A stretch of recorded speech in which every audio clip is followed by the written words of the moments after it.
ನಾವು director central silk board CSR&T Mysuru ಅಂತ ಬಂದಿದ್ದೀವಿ. ಈ ಕಡೆ ಸಾಯಿಲ್ ಟು ಸಿಲ್ಕ್ ತಕ್ಕ ಎಲ್ಲ ಡೀಟೇಲ್ಸ್ ನಾವು ಈ ಕಡೆ ಹೇಳಿ ಕಳಿಸ್ತಾ ಇದ್ವಿ. ಫಾರ್ಮರ್ಸ್, ಚಿಕ್ಕ ರೈತರು ಇದ್ದಾರೆ, ದೊಡ್ಡ ರೈತರು ಎಲ್ಲರೂ ಬರ್ತಾ ಇದ್ದಾರೆ.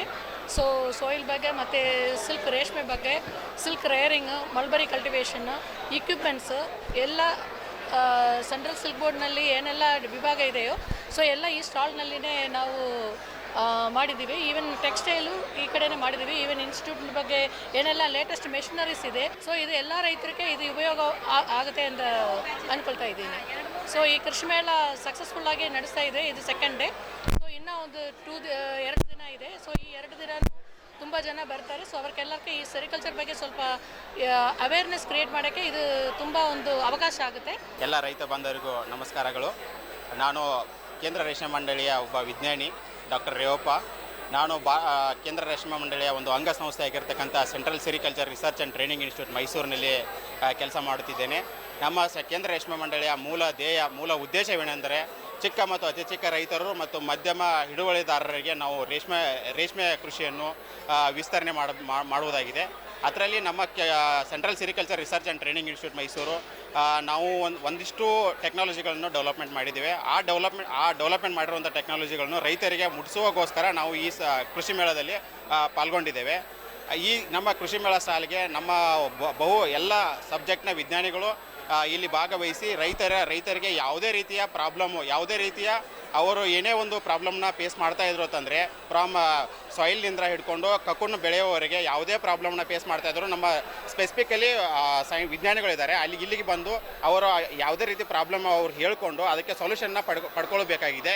ಇನ್ನೂ 2 ದಿನ ಕೃಷಿ ಮೇಳ ಇರೋದ್ರಿಂದ ನೀವು ಎಲ್ಲರೂ ಇಲ್ಲಿ ಹೆಚ್ಚಿನ ರೀತಿಯ ನಮ್ಮ ಸ್ಟಾಲ್ಗೆ ವಿಸಿಟ್ ಮಾಡಿ ನಮ್ಮ ವಿಜ್ಞಾನಿಗಳನ್ನು ಭೇಟಿ ಕೊಟ್ಟು ನಿಮಗೆ ಯಾವುದೇ ರೀತಿಯ ರೇಷ್ಮೆ ಬೆಳವಣಿಗೆಯಲ್ಲಿ ರೇಷ್ಮೆ ಬೆಳೆಗೆ ಪರಿಷ್ಕೃತ ಬೆಲೆ ಸಿಗುವಂಥ ಮಟ್ಟಿನಲ್ಲಿ ನಾವು ಟ್ರೈ ಮಾಡ್ತಾ ಇದ್ದೀವಿ.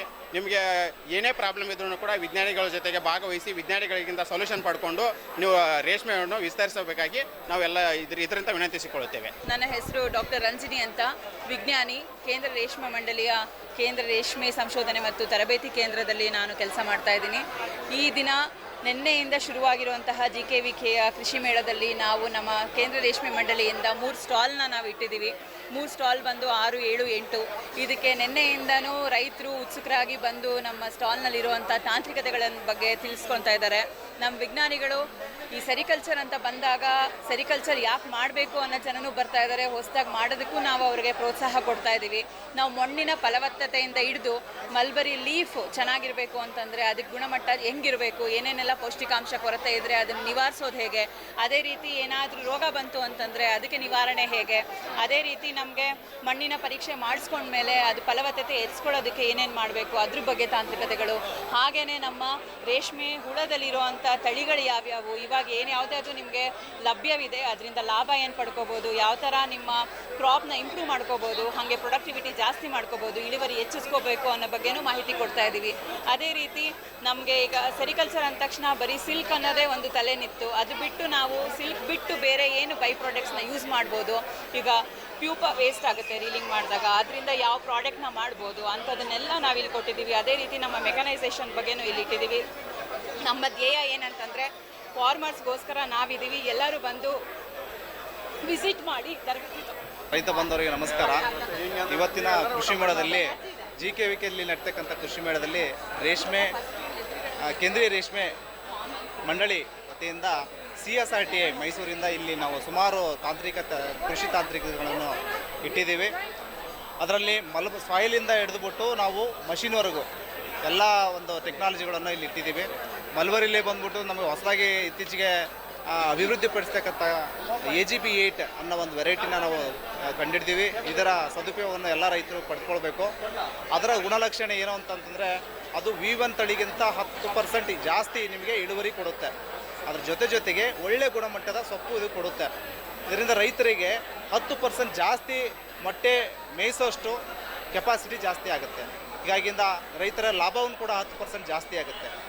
ಆಮೇಲೆ ಇನ್ನೊಂದು ಗುಣಲಕ್ಷಣ ಅಂದರೆ ಇದು ಎಲ್ಲ ಕೀಟಬಾಧೆ ಮತ್ತು ರೋಗಬಾಧೆ, ಮುಖ್ಯವಾಗಿ ಬೇರುಕೊಳೆ ರೋಗಕ್ಕೆ ಇದು ರೋಗ ನಿರೋಧಕ ಶಕ್ತಿಯನ್ನು ಹೊಂದಿದೆ. ಇನ್ನು ಮುಂದಿನ ಟೆಕ್ನಾಲಜಿ ಬರೋದಾದರೆ ಮಣ್ಣಿನಲ್ಲಿ ಹೇಗೆ ನಾವು ಫಲವತ್ತತೆಯನ್ನು ಮಾಡ್ಕೋಬೇಕು, ಯಾವ್ಯಾವ ಫರ್ಟಿಲೈಸರನ್ನು ಯಾವ ಪ್ರಮಾಣದಲ್ಲಿ ಬಳಸಬೇಕು, ಆಮೇಲೆ ಮೈಕ್ರೋನ್ಯೂಟ್ರಿಯೆಂಟ್ ಸೂಕ್ಷ್ಮ ಲಘು ಪೋಷಕಾಂಶಗಳು ಏನೇನಿದ್ದಾವೆ ಅದ್ರ ಬಗ್ಗೆ ನಾವಿಲ್ಲಿ ತಿಳಿಸ್ಕೊಡ್ತಾ ಇದ್ದೀವಿ. ಅದ್ರ ಜೊತೆಗೆ ರೇಷ್ಮೆ ಸೊಪ್ಪನ್ನು ಹೇಗೆ ನಾವು ರೇಷ್ಮೆ ಸಾಕಾಣಿಕೆಗೆ ಬಳಸಬೇಕು, ಅದನ್ನು ಹೇಗೆ ಪ್ರಿಸರ್ವೇಷನ್ ಮಾಡಬೇಕು ಅನ್ನೋದ್ರ ಬಗ್ಗೆ ಇವತ್ತು ಹೇಳ್ತಾ ಇದ್ದೀವಿ.